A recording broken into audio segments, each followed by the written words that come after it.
Hey everybody, it's episode 12 of Against Everyone with Connor Habib. I will be talking with Felix Biederman, fellow hairy-chested leftist and one of the founders of Chapo Trap House, the leftist/socialist podcast phenomenon. We're going to be talking about politics and media, basically. If you like the show, please support it by going to patreon.com/Connor Habib. All right, here we go.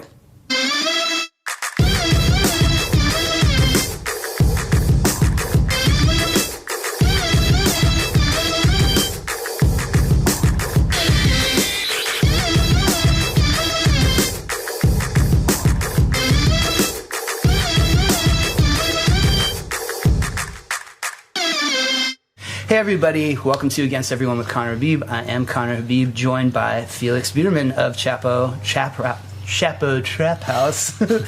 I feel like you deliberately had like a trip up name for your show, because I used to call it Chapo Trapo House before I really started listening. You did? We did. Well, people love to purposely fuck up our name, and the favorite for libs is Chapo Frat House. Chapo Frat House. That actually sounds sexier to me. I wish you would name it that. Yeah. Well, just typical frat guy things of just really being into mass transit, and Japanese video games. Yeah.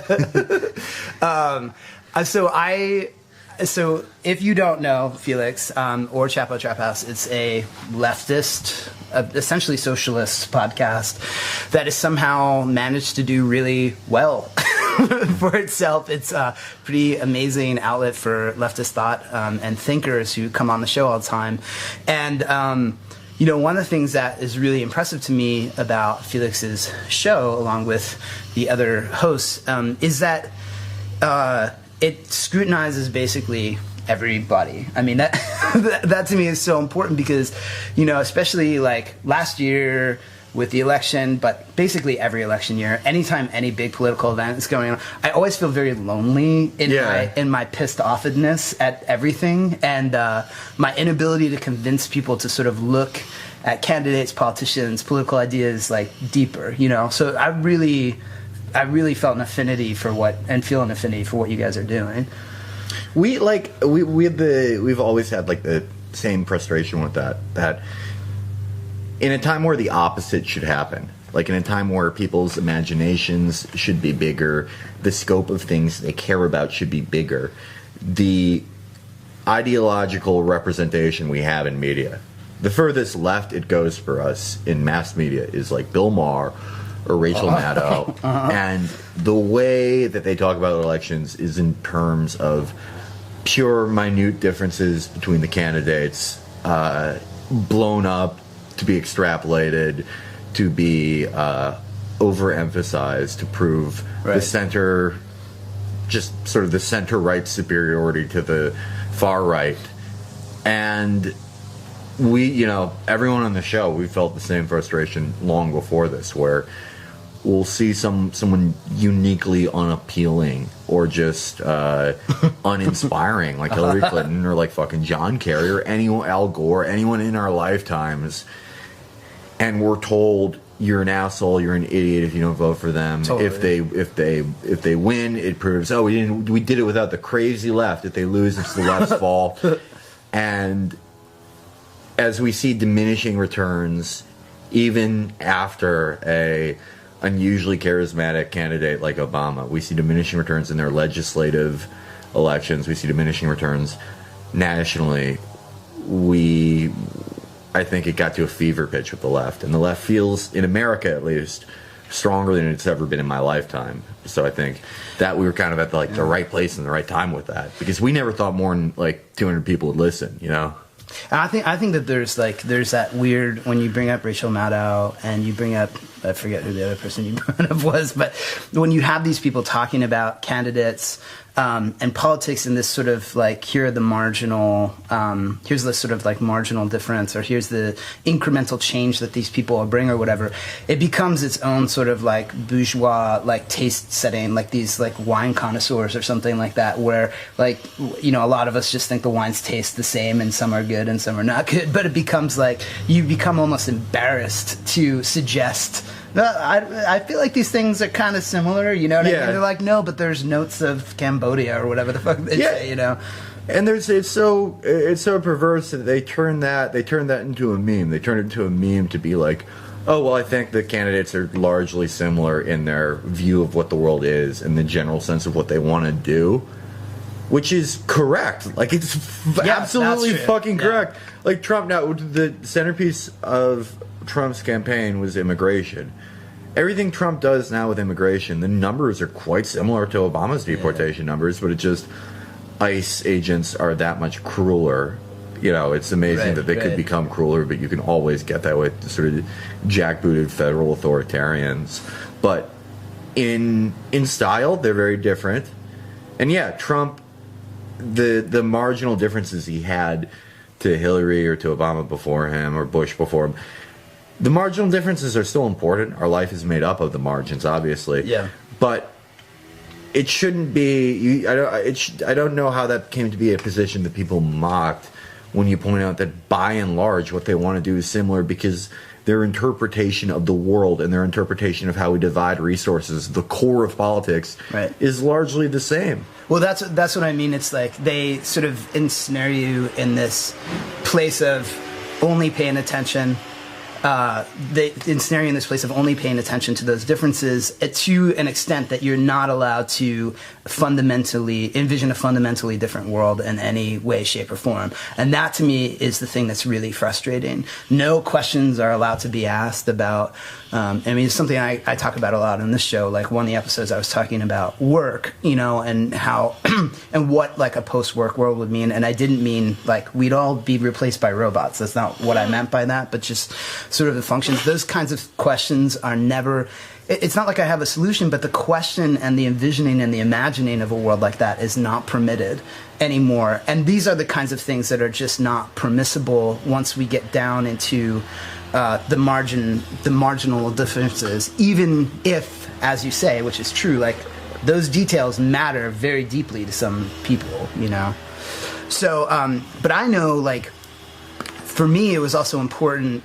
You guys are also important to me because, like, as a sex worker, I've encountered all these people that are supposed to be or presumed to be allies of progressive causes, even progressive causes that are really great, like anti-imperialism. Like, you have someone like Chris Hedges, or, you know, feminist causes, these sorts of things that attack the community I'm in with the most, like, horrible attempts to legislate our lives, control our bodies, like, end access to livelihood, the means of livelihood, all that kind of stuff. And so seeing the kind of vast field of, you know, suspicion and scrutiny that you guys applied to the world was always really important to me, and I always feel an affinity for that because so many people slip through the cracks. Like, right now, something that the sex work community is very nervous about is Kamala Harris, right? Mm-hmm. And she's, you know, this liberal darling, and it does seem like she's doing some cool things in the world and cool things politically, but then you look down into it more specifically with sex workers and you see that she's had this war against sex work, couched under the idea of human trafficking, at the same time supporting the prison system and keeping people in prison longer. I mean, what could be closer to human trafficking than having people embedded in the prison system for a longer time to do, like, hard labor? And, by the way, we're also going to be arresting people associated with sex work and throwing them into prison, so, like, under the rubric of protecting people from human trafficking.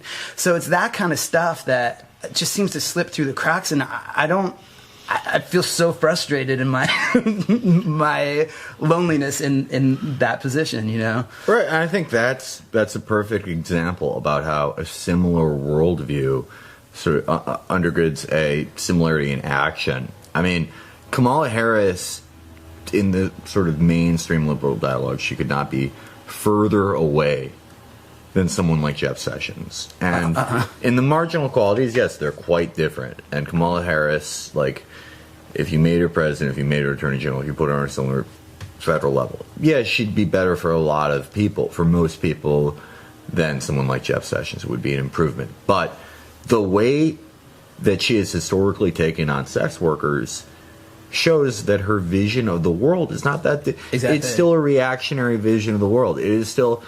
If the core of liberalism in America is still we mean to protect all of you with using the carceral state, using the police state, and using America's imperial arms, then that's functionally the same as any reactionary thought in America. Right. Because you get the same fucking outcomes, and it doesn't matter. To someone in prison, it does not matter if they were sent there on good intentions or bad. Right. And as we know, there are no good intentions in this sort of imperial reasoning of the American empire. Those are tacked on later. Some people believe them, some people don't. I think someone like Samantha Powers really does believe she's doing good, even if she has decades of creating misery.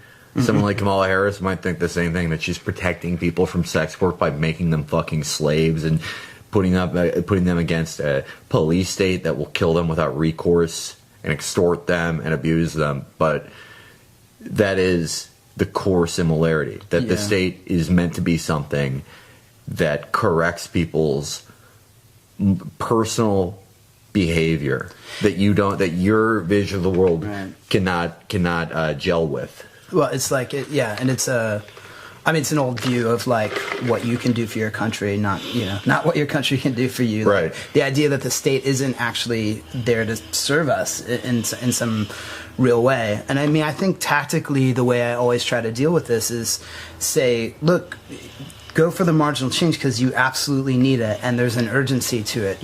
With sex work, for instance, it's like, let's get people to understand that this is a labor issue, and it's really important to talk about it in those terms. But there are lots of other aspects that have to do with like the way we view sex and culture and sexual liberation, the way we view just interrelations between people, all that kind of stuff that needs to be done as well. But obviously, that on the ground work needs to be done.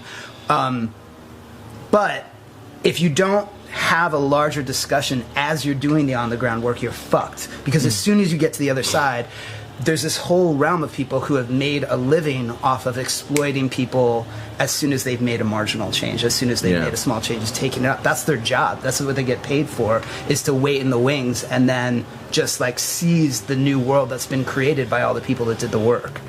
So, I mean, I think that that's also a part of, what I'm trying to do with my small but mighty show, and you guys are doing with your mighty but it's just a big show. But what we're trying to do is to bring something to the public conversation, so it doesn't just become, when the change happens, it doesn't just become exploited or taken up by these fucking assholes. Yeah. Well, I think for the good liberals throughout the 20th century, it was always easy for them to get co-opted because there's a thing about fighting inside the linguistic confines of your enemy. I think about this every time there's a white shooting with a white guy and people are like, oh, why don't we call it terrorism? And it's like, the use of terrorism is like a politically loaded term. It's like, when has it ever been a pretext for anything good? Right. And just because you apply it to a white person now doesn't mean that we don't have 16 years previous of people racializing that term and using it as a pretext to terrorize other countries that we see as scary and Muslim, to throw people in prison without recourse, to murder people. And the goal should not be a more racially equitable, the more inclusive application. More racially equitable inclusion in this pretext for state horrors, but that we examine this term and we don't fight inside that confine that fucking Karl Rove set up. Right. But the same thing is true of liberalism of the past, because okay, what do we have now? Since the 90s, we have this human resources culture that adapted a lot of the desires of the new left, and that's good. It's good that the people are more. It's never good to deliberately fuck up just some bystander with your language. It's good to be more inclusive. Representation is good, but at the same time, the underlying problems are still there because it was easy for human resources of companies to co-opt all that shit. Mm-hmm. And, we see it slip up sometimes. We see that these are still clumsy, profit-making enterprises run by people without any blood in their bodies, like the Kendall Jenner Pepsi ad.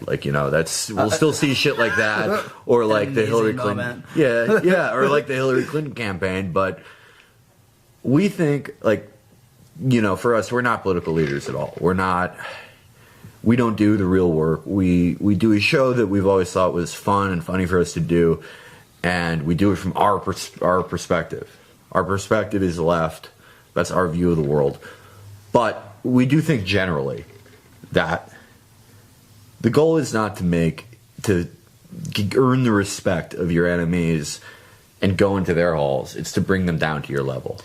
Yeah, and to bring yourself up to theirs in a way too. So, like something I think about a lot is how pornography in hundreds of years has been used to attack people in power. So like you would depict like kings or church officials or whatever as like having all these sexually excessive whatever, and it wasn't just to sort of humanize. It wasn't just to be like, look, these people are sexual perverts, like the queen is having sex with her dog or whatever. It was also to say like, look, we're on the same level as them. Like, we're going to reveal not just that they are disempowered by sexual excess, but like they're disempowered because they're like us. We're like them. Yeah. We do these things too. So we're rising up into our own sort of, and we're having the own assumption of like power here.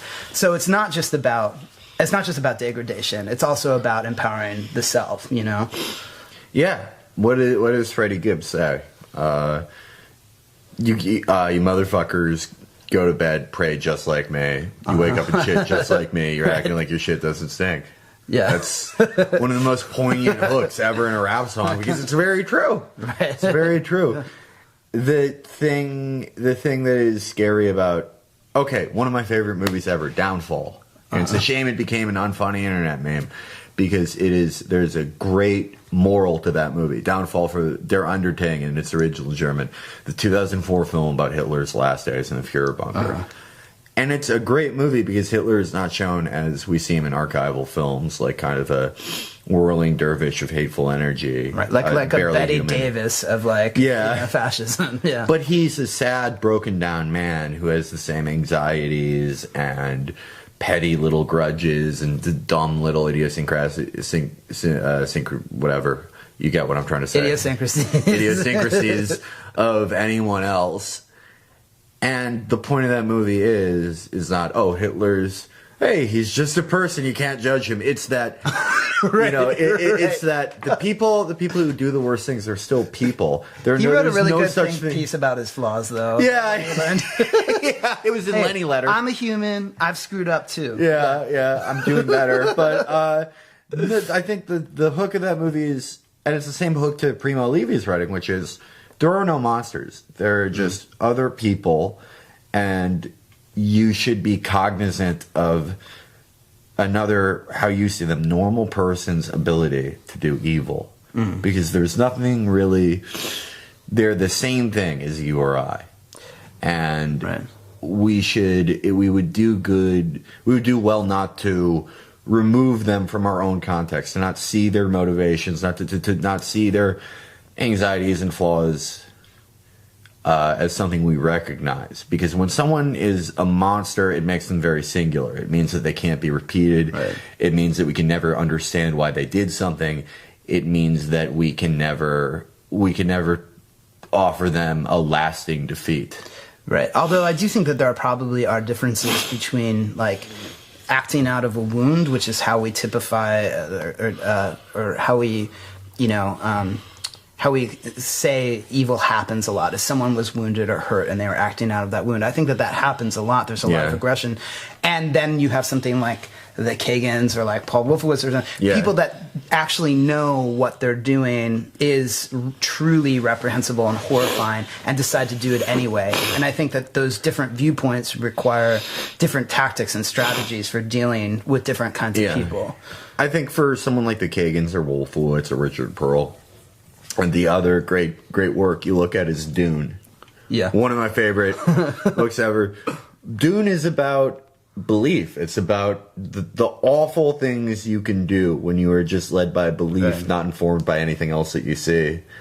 And, how many billions of people does Paul see himself killing and then goes, this is the better choice? I mean, for the neocons, there's something quite similar where they go, this is literally the only way forward for humanity. It's endless war. Mm-hmm. And I think that goes back to the original thing. What is it? Paul Wolfowitz? I grew up in Hyde Park in Chicago. It's like a fucking boring upper middle class neighborhood full of like shitty little snot-nosed rich, Jewish and WASP kids who just from the time they have conscious thoughts are thinking about wait lists and fucking, whether fucking Becky Schwartzman is gonna hit them back on Facebook Messenger. And she's a tricky one. She was a tricky one. Fucking Becky. Yeah. But a lot of them will grow up and they'll be the Paul Wolfowitzes of the future. Right. Some of them won't, some of them will. But a lot of American evil is born out of these very mundane neighborhoods because it's people with very dull lives who see this exciting aspect to existentially twinged belief systems. And because of their innate removedness from everybody else, they will have no problem killing millions of people as these people did. And I think it's no accident that throughout history and in the current time, ideologies that lead to the mass death and misery and the destabilization, they are from sort of solidly upper middle class backgrounds. Yeah, totally. From my own background, Yeah, no, I want to talk about that a little bit more too. I grew up in small town Pennsylvania, and it was right outside of Allentown, right on the Jersey border, right? And so we had a ton of skinheads there. We had KKK marches, all that. And when I was growing up, so I'm half Syrian, and I had all these skinhead friends as a kid because I listened to punk rock music. And so you'd go to shows and the skinheads would be there. And it was, first of all, my dodge. It was like my way of not getting the shit kicked out of me by them was like, well, look, we at least we go to these shows and we hate everything together at the same time. Mm-hmm. It's like a miserable marriage. First thing kids bond over. Yeah, right. Well, right. It's like two people who are just married and they're like, this TV show sucks. And that's how they stay together for 30 years, But so there was that. But I saw that, so much of their skin-headedness was born out of a sense of total purposelessness in this fucking nowhere post-industrial town. Some of the kids were very poor. Some of them were really rich. There was this whole, different class difference in my school. But they felt purposelessness for all sorts of reasons. And then there were the people that were outside the school, maybe there was one in my school, that were giving them the skinhead literature and giving them skinhead music and feeding them racist ideologies as a sense of purpose. So there was this sort of vast group of people, the much larger group of people that were just feeling a sense of meaninglessness in their lives. And then there were the really organized exploiters of those people.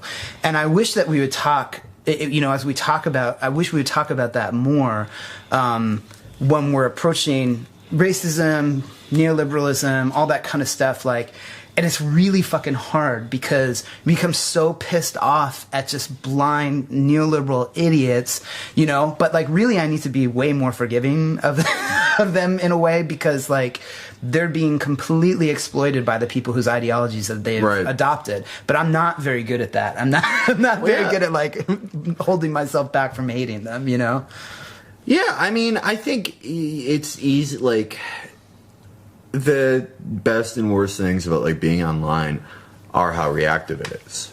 It's good to get that, fast twitch joke muscle fiber, that fast twitch response to somebody, because you're very in the moment. You feel genuine rage, or you feel a genuine mirth at how fucking stupid somebody is. You have a real flash reaction to the dumbest things that you can see being said. But it is, we ideologically believe that it is bad inherently to be reactionary, right? And this is being reactionary in the most literal sense, that we spend hours a day reacting to these bewildered, very strange people. And at the end of the day, even someone like Peter Dow they're not driving the decisions for those campaigns. They're a bewildered mess of people who were attached onto this thing, and they really we send them all to the moon tomorrow. They all have to live on a moon colony. Nothing changes. Nothing changes because, there's still Robbie Mook. There's still John Podesta. There's still Tom Perez. Right. There's still fucking Joe Manchin. There's the Democrats that left Steve Mnuchin off the hook when he defrauded all those people. And there's still the system that undergirds all that, even if you got rid of all those other people. And yeah, I'm hypocritical. I've had so much fun making fun of like Peter Dowd because he's a ridiculous person. We've all had so much fun making fun of like HillaryMen.com and Blue Nation Review.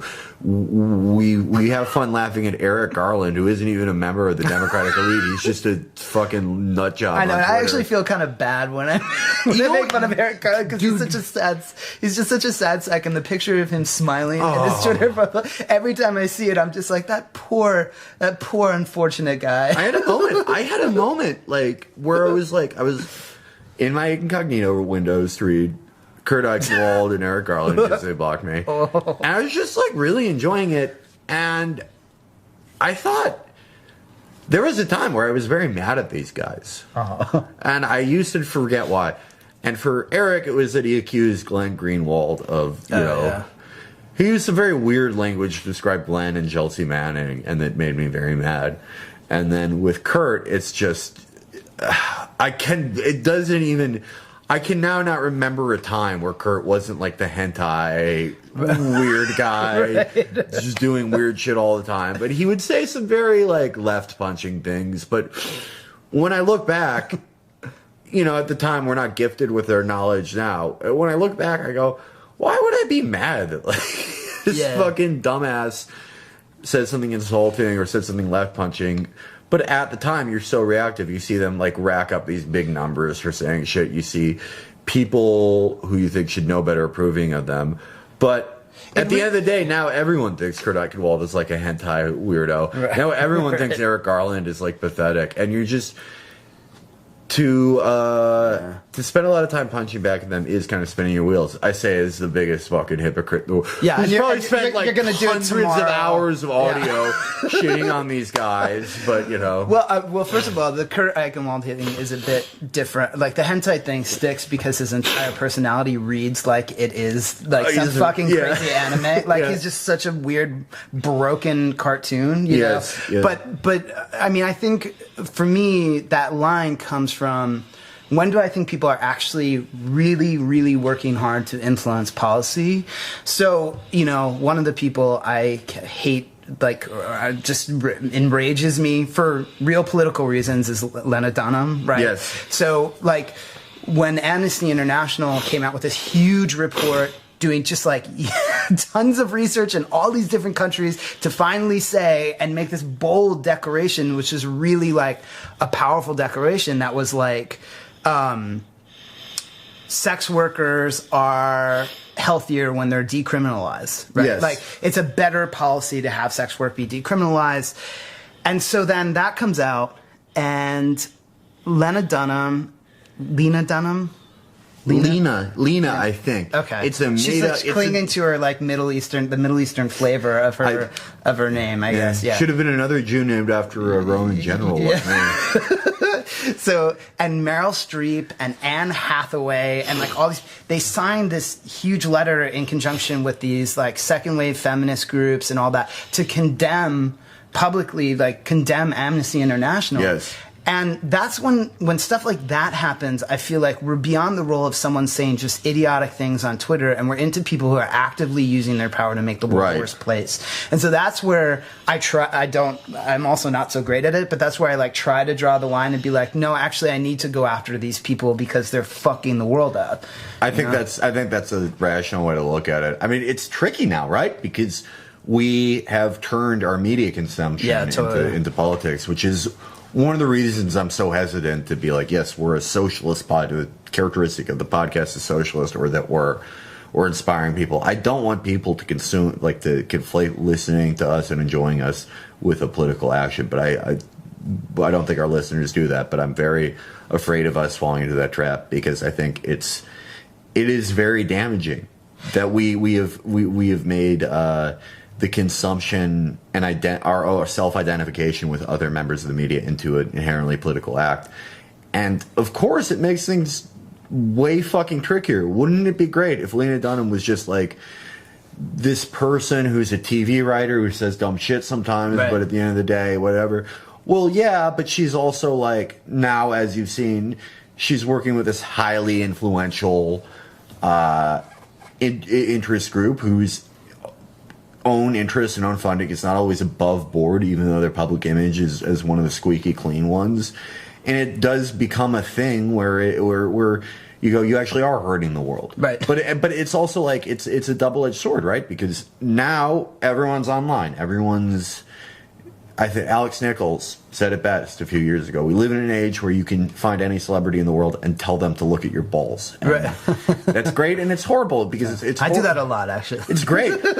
It's great, but it's also because like we think, oh, Lena Dunham, we're going to reach Lena Dunham before we reach, the board of Amnesty International. Right. Like we're going to, if J.K. Rowling posts like fucking Bono, we're going to be able to get a response from her quicker than we will from like a psycho like Ken Roth, even though he's still on Twitter, because the media figures have to be more reactive to their immediate impulses. But it does create this hell world where to advocate for ourselves and for others politically, we have to scream at some other member of the media, and it's not how it should be, but we're trying to work with the world that they gave us, And you guys have reached a certain level where now it does really have a real, much to your horror, I'm sure, it does have a real effect on the world. And that's something that I struggle with in my own way. It's like, well, sometimes I just want to say shit and not have to think about it and be able to disagree with myself the next day and that kind of stuff. So I also try to hold that line in myself where I'm like, okay, so if Lynn Dunham just saw the stuff with sex work, for instance, maybe she's a bad example because there's lots of things that are fucked up about her, but just, okay, whatever. Meryl Streep, all right? So she sees that signing that letter was wrong. I can stop calling her a garbage person and just be like, you know what? Fucking awesome. I'm glad you said that. I like total forgiveness. Like, let's move on. And but the fact that isn't in place either, now apology is not accepted. Like, we have to be able to do that in ourselves to be able to accept, recognize actual change and apology. And I understand how duplicitous some public apologies are, but we have to be ready to do that or we're fucked because not only is it just a reactionary, it's instantly accessible, it's always there what people's opinions are. You're right about the media influencing policy and swaying policy and all that kind of stuff. But I also think when you were talking about the reactionary stuff, it's kind of like a really white dude thing, right? To be like, well, we're not supposed to be reactionary. For me, my whole Syrian side of the family, we just fucking feel our emotions, we fucking say it, and then we just sort through it afterward.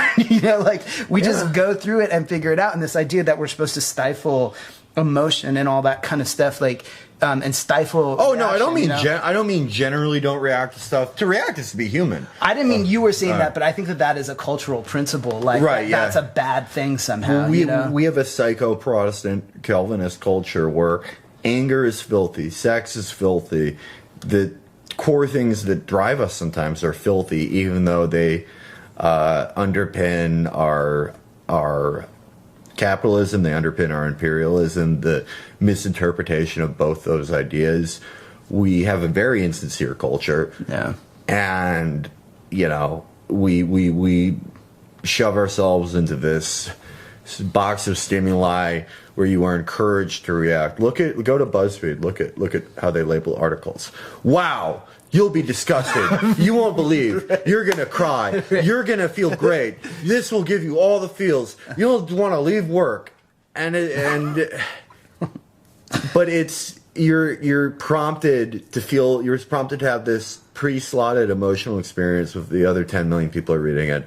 But it is also filthy to react in the wrong way. If you're online, it's, again, hypocrisy. It's stupid to get mad.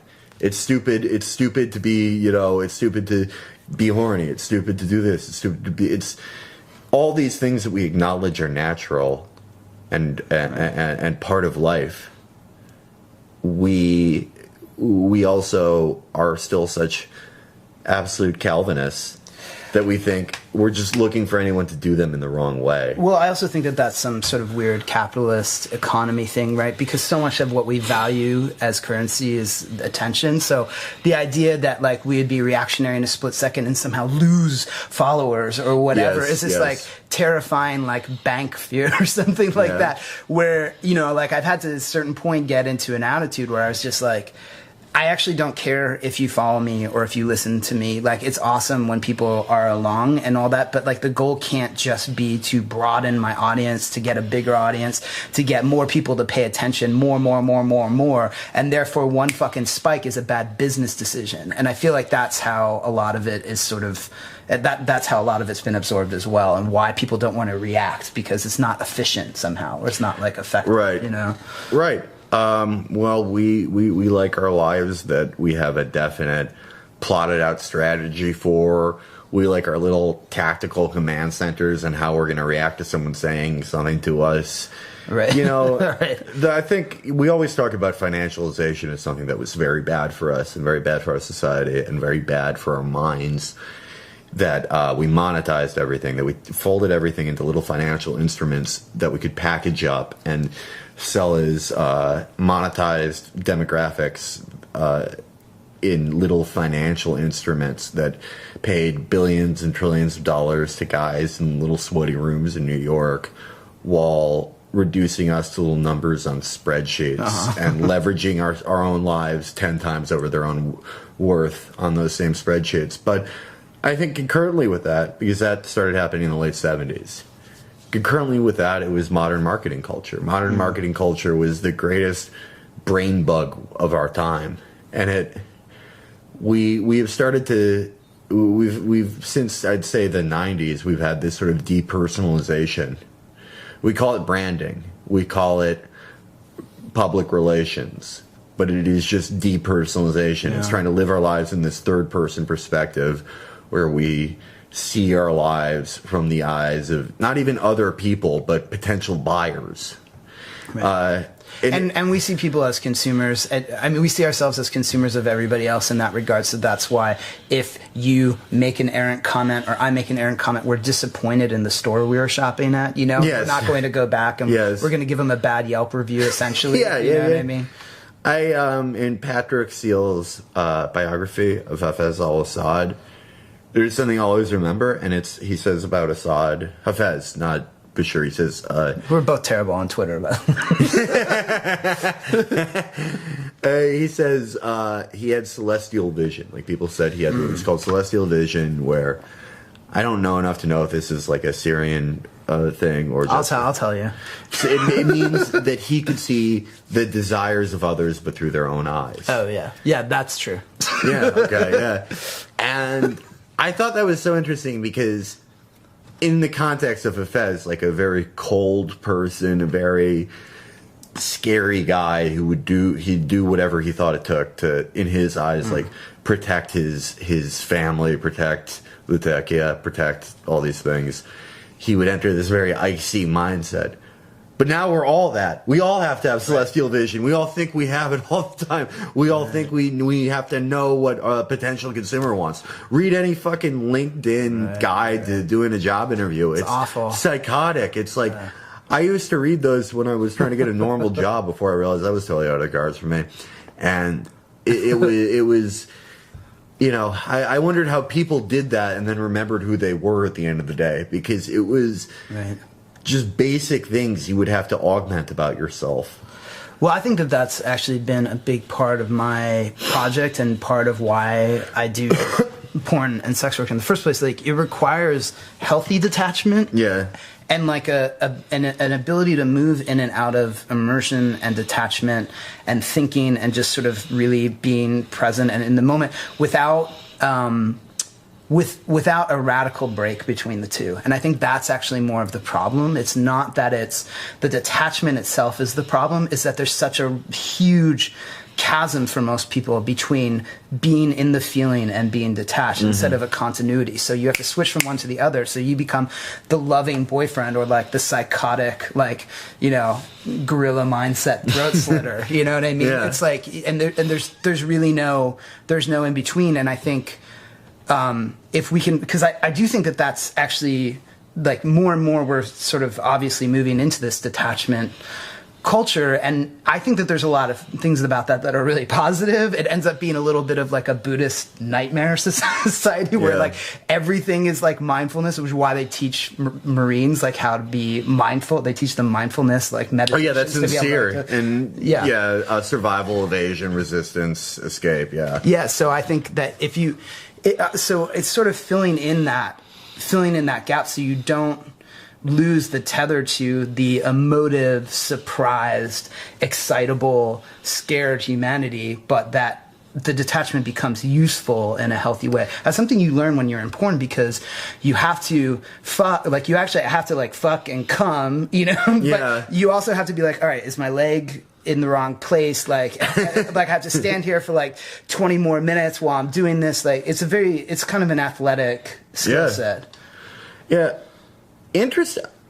Like I've been of two minds about mindfulness always, and I think it would be like pornography probably the most underratedly like demanding thing to perform. I get self-conscious if I see like my own shadow when I fuck, like but I can't imagine like fucking even having a camera on me, but. It's mindfulness, would be incredibly useful during that. But I think it is conspicuous, though. All you have to do is have your partner do this on the wall to your dick. You know? If you're listening, by the way, that's me making the dog shadow puppet thing. Yeah.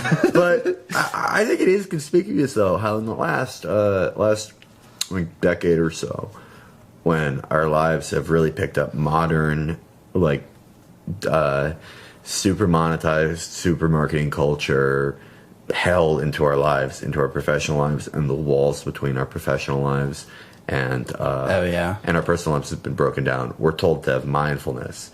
In a time where depersonalization or like taking a step back may help us to look at the trend of our lives, to look at how much less of people's work lives that are just left at the job, how much more their bosses take from them, how much more of their mind space they have to dedicate to the constant anxiety of like, is my boss gonna fucking email me? Am I gonna have to do another thing that won't be reflected in my wage? Is my paycheck buying anymore? Yeah. Is it buying less? How much of my rent is going to basic things like shelter and transportation?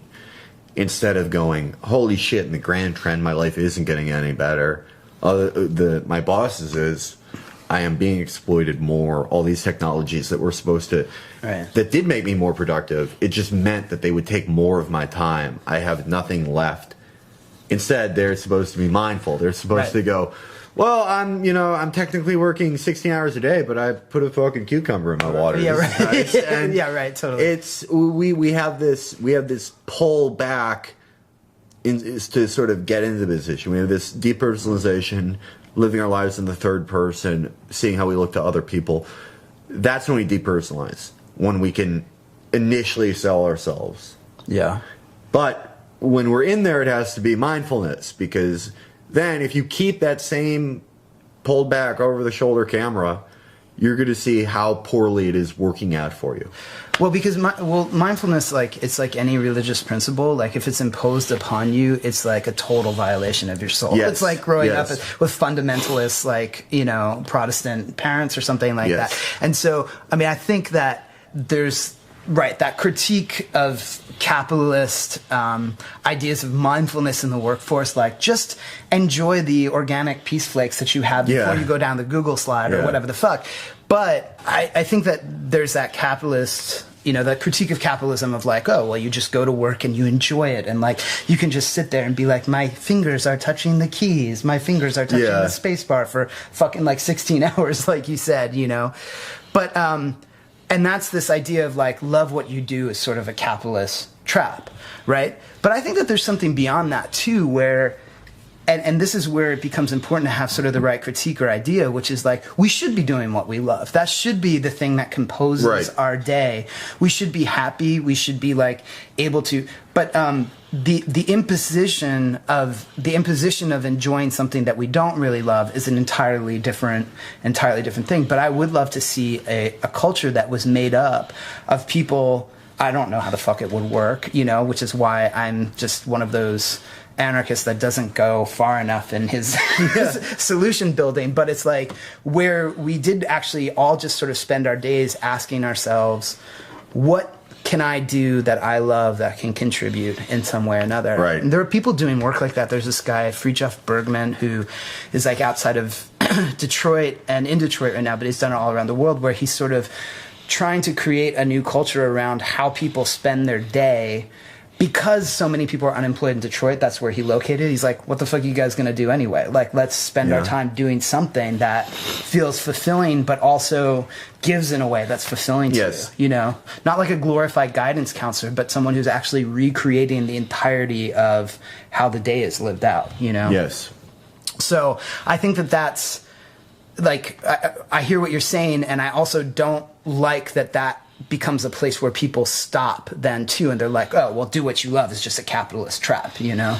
Right. And it shouldn't be. It's like a lot of things with capitalism where they're tainted by their association with capitalism, but outside of that exploitative construct, they're really not that bad.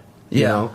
Like Cristal, like I had like, you know, like 10 bottles of that afterwards, and it's just tainted. You know? Well, it's that's something that Amber Frost from our show, and also a great writer, current affairs baffler, many things before us, obviously. But that was something she was very influential towards me with, was that, you know, she is someone who grew up in Indiana, who had very Appalachian roots, very dedicated socialist, feminist, but also saying, you know what? I do want these nice chains. I do want this fucking champagne. I do want that.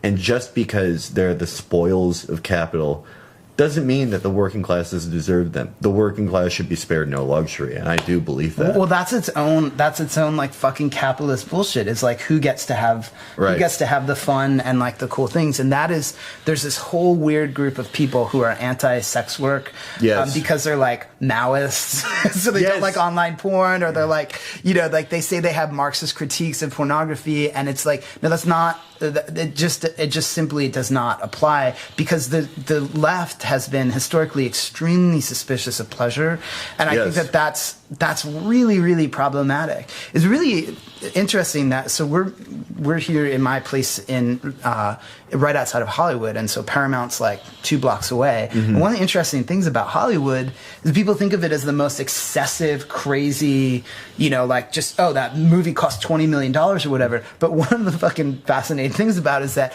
the workers are unionized here, so a lot of the blue collar workers get fucking paid what they're supposed to be paid, which is why the budget.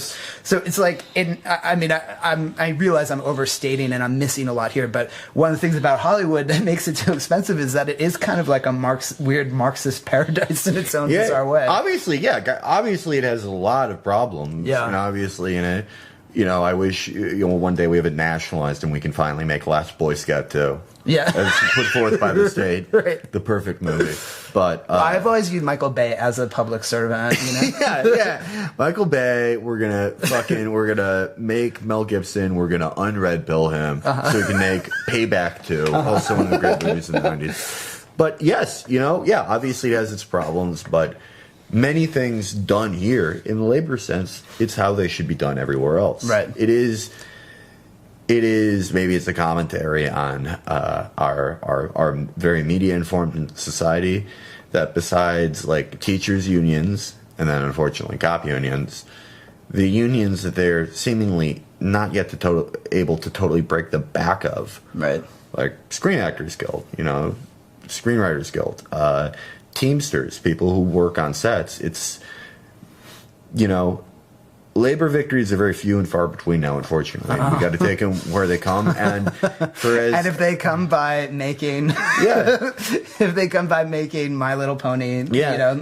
for as much of a goofy, fucked up place people think this is, still, you know what? If somebody can make like $30 an hour rolling cable fucking good for them. God bless it, and we should learn a lesson from it. Yeah, I agree. And it's a hard thing to navigate because we do see the excessive bullshit of the product that comes out. And so we do think like, well, I wish that they weren't making that money making Transformers for whatever the fuck like they're making, because the end product is actually interfering. It's making us dumber in a lot of ways, you know? Although that's another thing. See, I'm like getting caught up in like, I'm determining how people should enjoy, like how people should experience enjoyment, you know? I think we do. We do have this thing where we like to think that our era is the first dumb era. Right. But it's like, if you go back in time, there's always been stupid shit. Totally. It's like the whole thing where the people are like, oh, no, that Trump's president, nothing's true. It's like,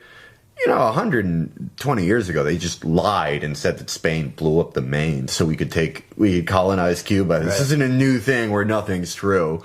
In fact, it's better than it used to be in a lot of ways. But we do like to think we're the first people to experience a mass onslaught of stupid shit. Well, right. I mean, it's even like people are always like, well, nobody's reading anymore, which first of all isn't true. Independent bookstores are failing, which also isn't true. So like you look into some of the facts and just on a factual level, it's not true. But when people say that, it's like, well, yeah, but historically, like people really didn't read most of the time. So, like, well, you thought they weren't able to for a lot of it. Exactly, or they didn't have access to like the books or like the things that they read. There were just like one or two things that were afforded to them that they could read and study and learn how to. So it's like, I mean, the whole characterization of the things that we think are what make us intelligent. I mean, obviously, like, I like reading, and it's one of my favorite things to do. So I'm not saying anything against that. But the determiner of what constitutes intelligence is really tied into what we think constitutes actual authentic pleasure. So people are like, well, you know, I like drinking fine wine and going to a really nice restaurant, and that's so much better than like fucking, you know, jet skiing or whatever. You know, that's culture, you know. Right.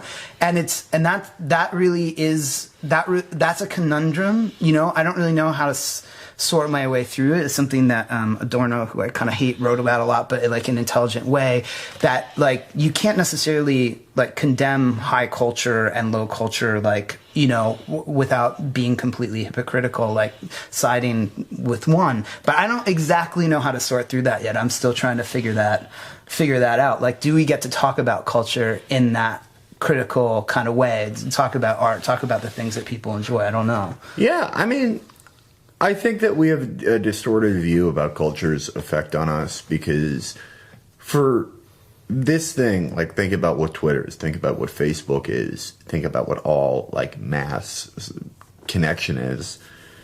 Never before, even with the internet, before, we were never all in the same place, and we're more or less, most of us are in the same couple places now. It used to be, if you would be on a forum, you'd be on a fucking gaming forum, you'd be on a fucking furry forum, you'd be on a train guy forum. It was just a bunch of... What was the last one? Train guy forum. You like trains. Okay. And the internet was segregated into these a billion little subcategories of people of varying niche interests, and we never stopped to consider the implications of like a million of these groups all converging on the same few places. And I think in some senses it's made us believe that there are new types of people when they've always existed. You know, we think it's like a new thing to have young racist reactionaries. We've always had that. Right. We've always had that. We think that the current culture is having some detrimental effect on young people, when the same things that are wrong with them now are the same things that were wrong with the last generation, the one fucking before that. What is the criticism? The narcissism, of fleetingness of time and values? Isn't that what that's an erosion of empathy, like all that? Yeah. I mean, I think there are differences, but they're located elsewhere, and the important differences are they're different. They're not the things that we're noticing. There's a great public service video from the early 60s called I think it's called Pinko Conspiracy, and it's about is about porn, and it's all about how people have more and more access to porn now. So porn was fine before, but now that people have tons of access to it, it's really eroding everybody's ability to connect, and it's strengthening the enemy and all that kind of stuff. And this is it's the exact thing argument that's being made now by people. They're like, well, we're not anti-porn, but like the thing is, if you watch too much porn on the internet, then we have a problem because it's too accessible. And it's the same argument. No, I think that there are things that are distinct about having porn being multi-available on the internet, but it's not that. It's not making things worse. There are all these other aspects about it. This is something I'm interested in, though, because I think, like, women that I'm close with have told me that, like, they feel like in the last few years, like, guys they've fucked have, like, done things they only saw in porn that they didn't even enjoy that they think they should do because they're in porn. And I think that maybe to an extent it's not great for someone at the beginning of their to like see it all the time, to be able to jack off to it all the time. But then again, you know, people have always done weird things that they heard of or like thought of. Right. But I don't know. I'm of two minds of it. I think you are right that people have always said the same things. You do have to be suspicious when it's the same thing we've always heard about the same thing for decades and decades and decades. And that people are going to do weird shit that they hear about or they just think looks cool, whether they saw it in porn or not. And also, I do think that, okay, the bad interpretation of it is you see something and you believe it's the only thing you can get off to, right, and you sort of run through partners looking for someone who will do that. But wouldn't the good side be like you discover this thing you never knew you were into, right, and it makes you open up to your partner in this way that you wouldn't? That's more, I mean, there could be good and bad often, sides, yeah. Yeah, that's more often what happens. Like, they did this big study that correlated people who watch internet porn through hub sites and their compassion and empathy. Straight people who watch internet porn through hub sites and their compassion and empathy for gay people and gay marriage. And they found that there was like a correlation, like a strong correlation between like the people who were cool with gay people, like straight people were cool, because they were seeing this sort of multiple presentations of sexuality and what people did. So it's like there are lots of studies and versions of that like seem to show. But the thing I want to say about noticing it, you know, when you're younger and thinking, oh, it's like this argument that porn being on the internet and so available to everybody is destroying young men's sexualities or whatever. And I'm like, yep. How did you think that young men's sexualities were good before? That's a great point. How is that working out for you? Where has that led us to? Like, you should be really excited that this is happening right now, because if you think an actual change is possible through this, like, we could really only get better at this point. That is a great point. That is a great point, because I remember when I was growing up, like, you know, it was like 12, like, we were still just like amazed at the idea we could find tits on the internet. We were, it was like 2002. We were still people looking at magazines and shit. Yeah. And like, you're still a bunch of 12-year-olds telling each other things you overheard or think are true about sex because you're fucking dumb, horny children. And like, yeah, as you said, like, look at people's concepts of sex. Look at like a Gen Xer's concepts about sex. Totally. Did porn make Harvey Weinstein the way he is, or is he just like a fucking or is he just psycho? Naturally amazing? Yeah. Yeah. No, I mean, I think it's like, when I talk, you know, part of that nervousness is basically older people realizing that younger people know more about sex than they do. Yes, so now, which is true of actually a lot of things in the world, which is crazy that, like, you know, completely misguided people ask me how to talk to kids about sex and porn.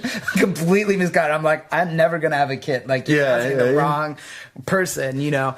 But it's like, but the thing that I do say, I'm like, instead of telling them, just ask them, because they might actually know more than you. What they don't know necessarily is how to deal with the fact that they know more than you. Right. And you can, if you have like some sort of moral and ethical coherence in your life, you might be able to lead them through that.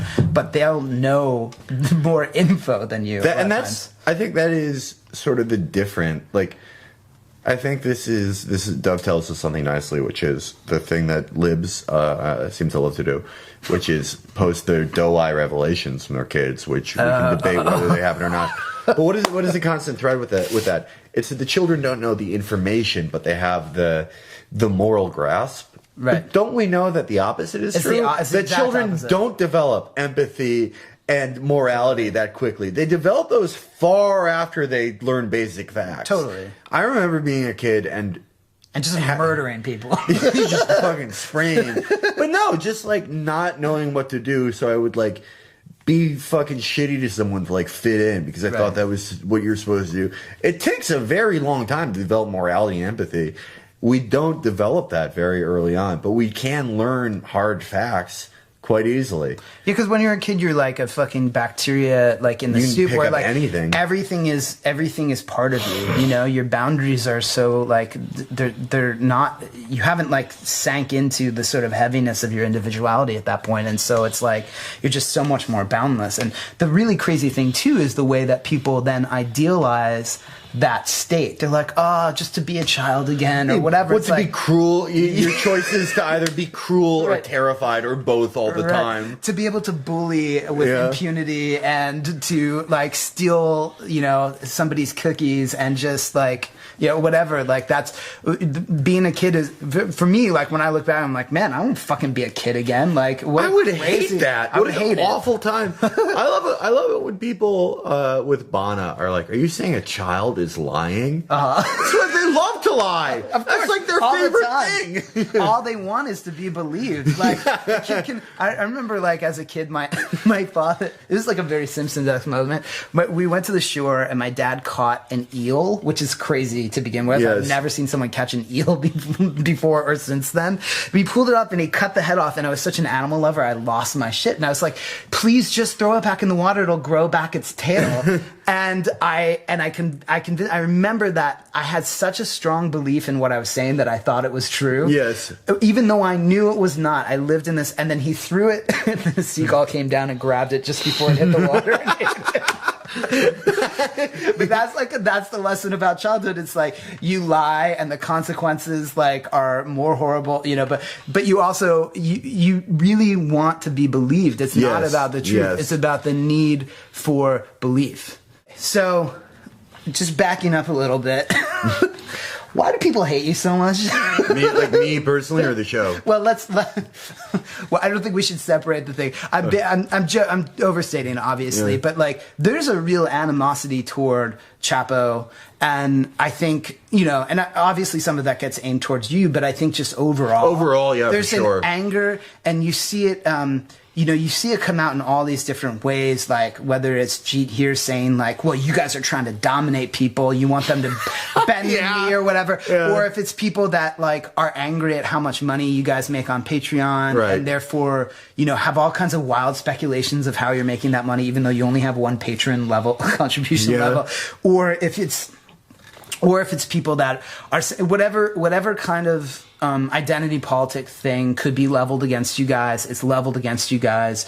And I think that it just, I mean, obviously there's an anger towards critical leftist class analysis. I get that for sure.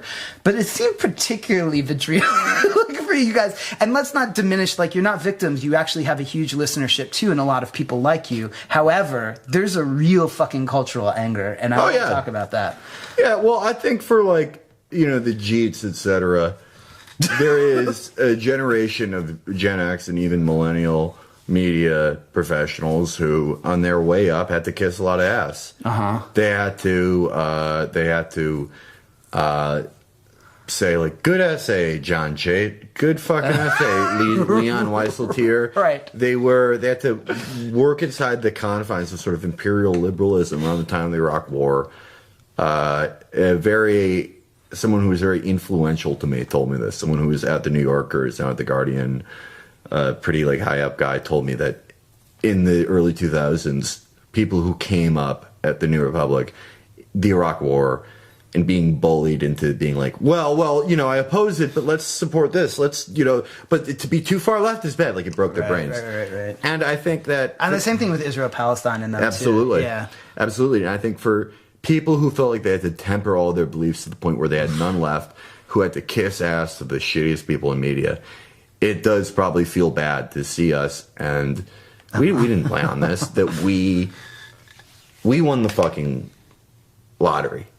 I get to work with 5 of my best friends who I all love and respect, and just like to believe in them so much. And I get to see that this life that we've created for ourselves, we can only, if we want, we can only do things we believe in. And we don't have to worry about like fucking rent and shit anymore. We are the luckiest fucking people alive.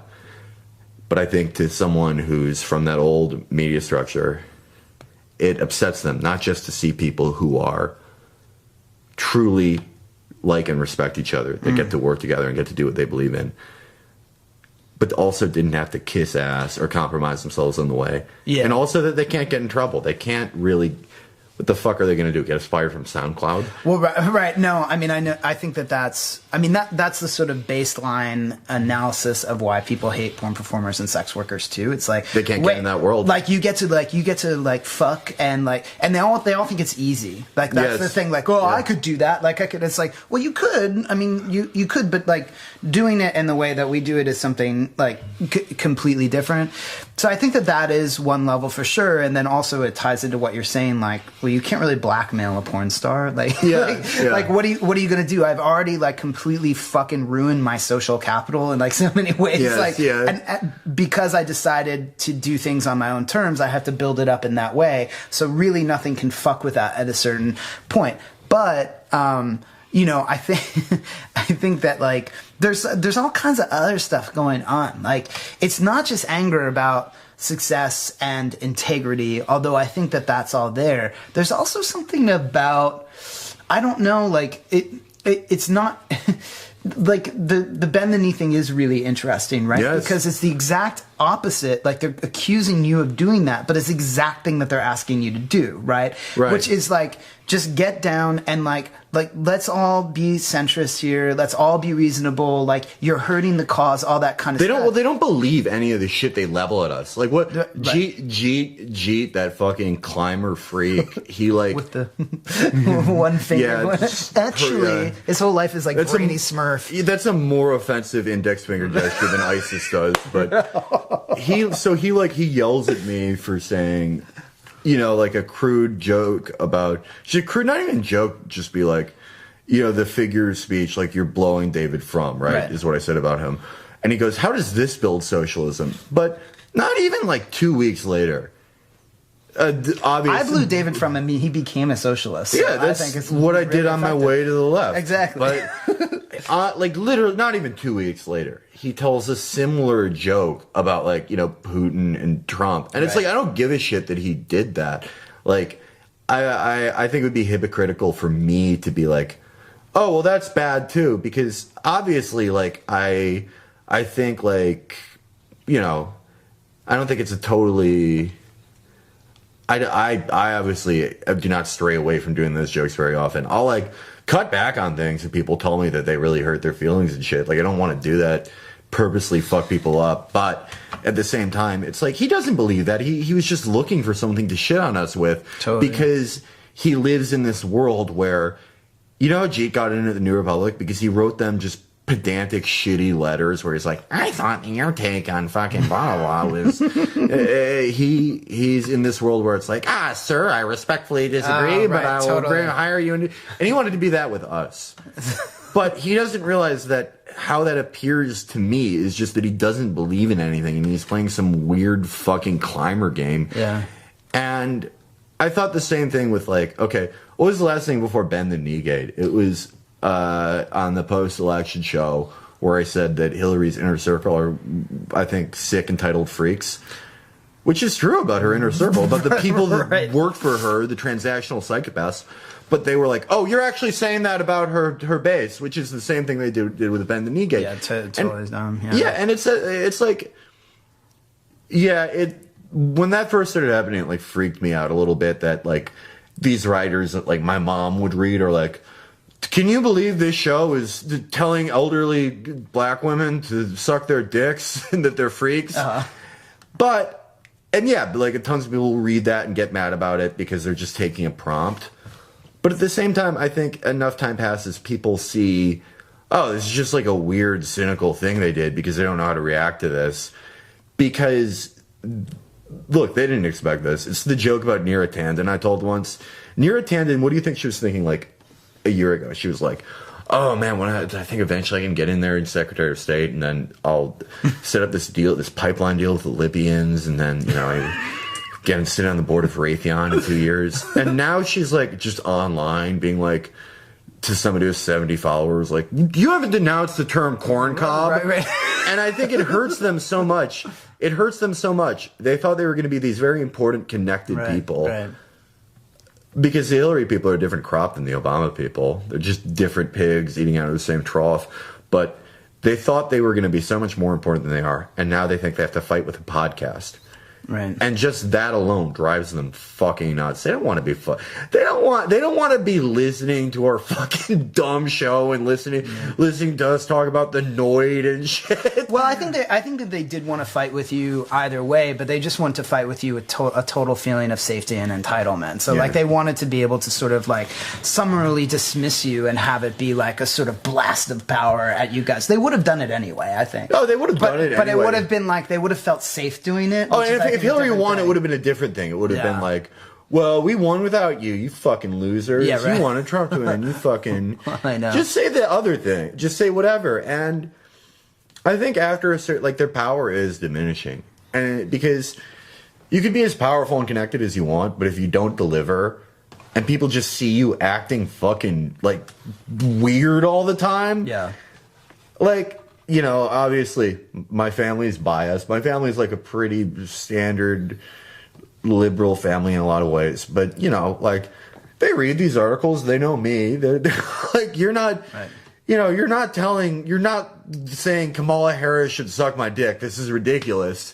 And I think more and more people than they realize read these things and understand that it's kind of fucking absurd. Right. And I think the places where you feel like anybody on the show feels like that they've generally misstepped, like you've apologized for it pretty quickly, right? And so, I mean, I think that there's this whole idea of, and you guys have talked about extensively, but also for the sake of people that are listening, for me, this whole idea of like that we need to find unity and we need to come together with all. It is true that we need to do that, but we need to do that with big and real ideas in the room. Mm-hmm. Otherwise, it's not unity. Otherwise, it's us sort of going to them being like, what do you guys want? You know, that's not. And why would we do that to somebody who fucked up, like who didn't get the job done after they told us all to sit down and shut up? And by the way, talking about a group of people that never gets talked about, people on the left who held their nose and voted for Hillary, a lot more of which did that for Hillary than Hillary people who did that for Obama, but we never talk about that. Right. But we're told we need more of that, even though that didn't fucking work. Well, I appreciated the people that held their nose and voted for Hillary and said that they were holding their nose and voting for Hillary. Like, again, that's the principle that I'm trying to talk about. It's like, all right, fucking vote for her, but just say she's terrible, because we all talk about fucking Macron and all that kind of stuff, and they're like, well, this is like, if we would have just done what we did there. And I was like, yeah, but everybody was saying that they fucking hated him before they voted for him, and then as soon as he got in, they started working against him because they realized they were responsible for him being there. So that is like why the level, the way that we hold the public conversation and the amount of ideas that we let in and the kinds of ideas and imaginative thinking that we allow in is so important. So it's like, again, like incremental change, fine, but discussion cannot be about increment. It can't just be about increments. It can't just be about marginal change. And so I think that that's, you know, I mean, I guess maybe this is like a good place to bookend it, but I think that that's where, again, like, I feel like what you guys are doing is so important, because people really are, it's in some ways it's a delusion. It's a delusional hopelessness, because they should have been as hopeless as they are now before, but they're experiencing some sort of delusional hopelessness. So they're looking for a sense of like, okay, what can we do? How can I take up something and make this change? All this kind of stuff. So at that point, it's really important to have ideas like, what if everybody was actually just kind of like taken care of, and everybody had health insurance, and people didn't have to work at all, or work 4 hours a day or whatever, and like.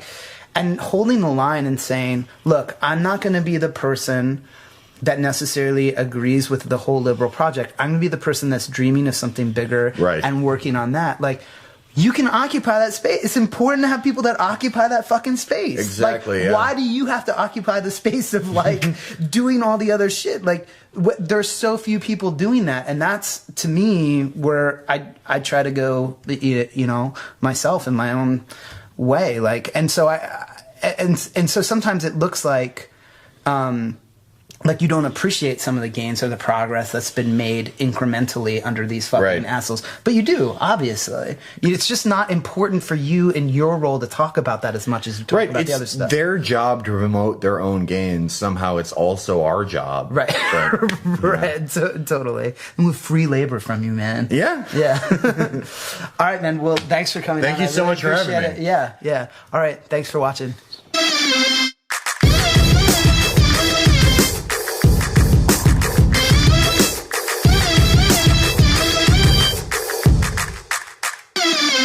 Wait, hold on. I lost my train of thought. Landis, you're going to have to edit that out. It was such a profound point, Landis. Like, I have to come.